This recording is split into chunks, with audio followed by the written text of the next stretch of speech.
kita punya rules-nya sendiri lah gitu. Ya mungkin aku ya tipenya yang sesibuk-sibuknya kita tetap harus punya waktu bersama-sama. Ini di luar bersama Noah ya, untuk berdua, untuk ngedate, untuk punya waktu sebagai suami dan istri, sebagai pasangan lah. Anggaplah kita harus punya waktu pacaran, untuk saling bertukar pikiran, saling ngobrol, saling update. Itu tuh harus ada setiap hari. Aku harus selalu ngobrol sama Ashraf, tapi ada momennya kita mau date, pergi keluar tuh seminggu sekali pasti harus ada momennya.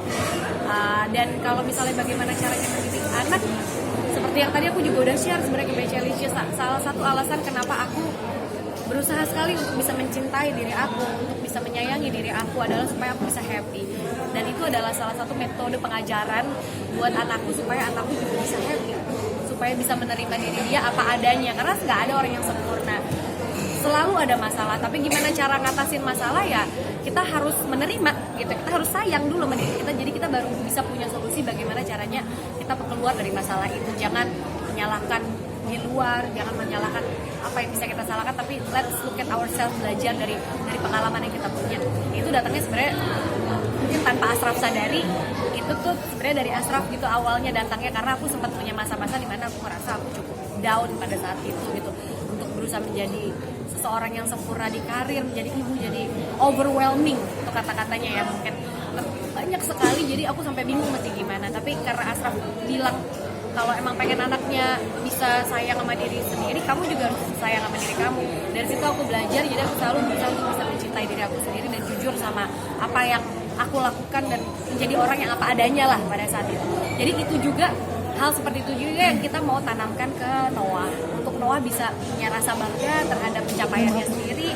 Kalau memang dia punya momen-momen kegagalan, itu adalah pelajaran, adalah proses yang dia juga tetap harus embrace, tetap harus diterima juga sama dia, dan disyukurin juga, karena dari situ dia bisa belajar untuk jadi lebih baik. Jadi nggak ngajarin yang macem-macem sih, tapi aku ya, kita sebagai orang tua adalah supporter nomor satunya Noah. Kalau misalnya dia memilih, kayak misalnya dia mau nyanyi di sekolahan gitu, kayak kemarin baru main drama di sekolahan, ya kita support, tapi kita nggak ganggu, dalam arti karena kita juga bekerja dalam bidang entertainment, dalam bidang acting, bukan berarti kita jadi ngajarin dia, kita bebaskan dia untuk berekspresi sesuai dengan umurnya, tentunya sesuai dengan apa yang dia dapatkan knowledge dari gurunya, dari pelatihnya segala macam. Jadi kita bebaskan, jadi tim renang segala macam ya kita bebaskan dia belajar sendiri.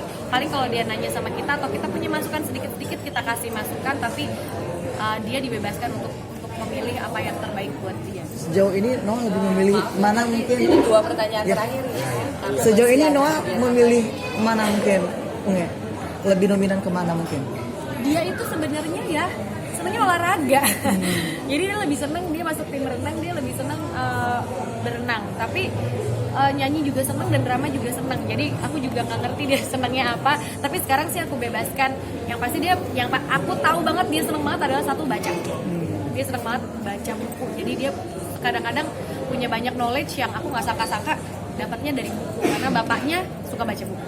Unge suka renang, apakah ada keinginan untuk menjadi atlet juga kah? Terus dirimu mensupport juga nggak sih ketika misalkan ingin menjadi atlet renang atau?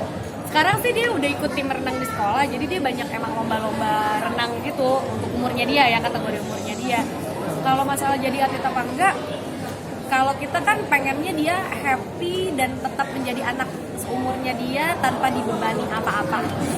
Jadi ya kita harus lihat dulu, maksudnya kalau nanti kalau udah dewasa ya balik lagi pilihannya, balik lagi terserah Noah. Sekarang waktunya Noah untuk belajar dan mendapatkan banyak sekali pengalaman. Mungkin kalau let's say kompetisi atau manggung itu kan selalu ada interaksi dengan yang lainnya, jadi dia juga bisa banyak belajar juga dari melihat performance orang lain juga. Jadi kita nganggap ini kayak hidup ini adalah pelajaran. Akunya aja Mas Ashraf masih belajar, apalagi anaknya. Tapi kalau pilihan karirnya nantinya dia mau kemana di saat dia sudah dewasa, ya kita kembalikan lagi ke dia. Tapi usia Noah sendiri berapa sekarang mungkin? Unge, Ada sih usia Noah sendiri sekarang berapa? Noah 9 tahun. Nah, ada keinginan untuk nama momongan lagi nggak sih? Mengingat udah 9 tahun mungkin. Aku kalau ditanya kayak gitu minta doanya aja.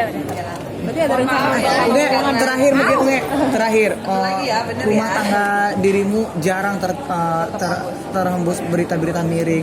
Keharmonisan seperti apa sih mungkin yang kalian lakukan hingga akhirnya sampai saat ini mungkin masih harmonis? Aku rasa rumah tangga aku sama seperti rumah tangga orang-orang lain. Sebenarnya sama.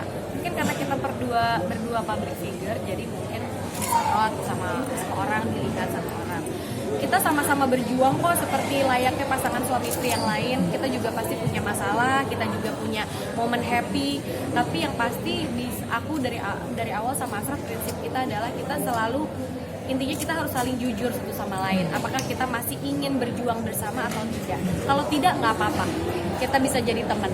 Tapi selama cinta itu masih ada, selama kita masih mau berkomunikasi dan mau berjuang bersama dengan visi yang mungkin kadang-kadang juga agak beda-beda, tapi masih mau disamain nggak, masih mau bersama-sama nggak, selama kita masih punya rasa ingin berjuang satu sama lain, kita akan berjuang terus sih gitu. Kalau prinsip aku gitu. Jadi dari awal kita juga punya promise untuk kita jangan pernah bertahan dalam sebuah hubungan just because of anak. Jadi kitanya harus saling cinta, karena nggak ada masalah anak orang tuanya divorce, kita masih bisa membahagiakan anak. Mungkin caranya berbeda ya, mungkin tidak perfect, tapi kita selalu bertahan bersama tuh karena kita masih cinta aja satu sama lain, masih mau berjuang. Masalah ada, tapi kalau kita masih punya rasa cinta yang besar, komunikasinya terus ada. Masalah-masalah sih ya udah 11 tahun kan, ya udah begini-begini ya, asam garam udah kita nggak bohong lah, siapa di sini udah menikah selama 11 tahun pasti tahu rasanya gimana. Bukan hal yang mudah, tapi selama kita masih punya semangat untuk sama-sama terus, ya kita sama-sama terus. So far sih sampai sekarang aku tidak pernah bisa membayangkan hidupku tanpa Asraf. Sampai sekarang pandangan aku masih seperti itu. Jadi mudah-mudahan kita berdua terus diberi kekuatan untuk bisa terus mencintai satu sama lain sampai nanti. Terima kasih sudah menonton video ini. Jangan lupa subscribe dan aktifkan lonceng notifikasi supaya kamu nggak ketinggalan video terbaru dari Grit.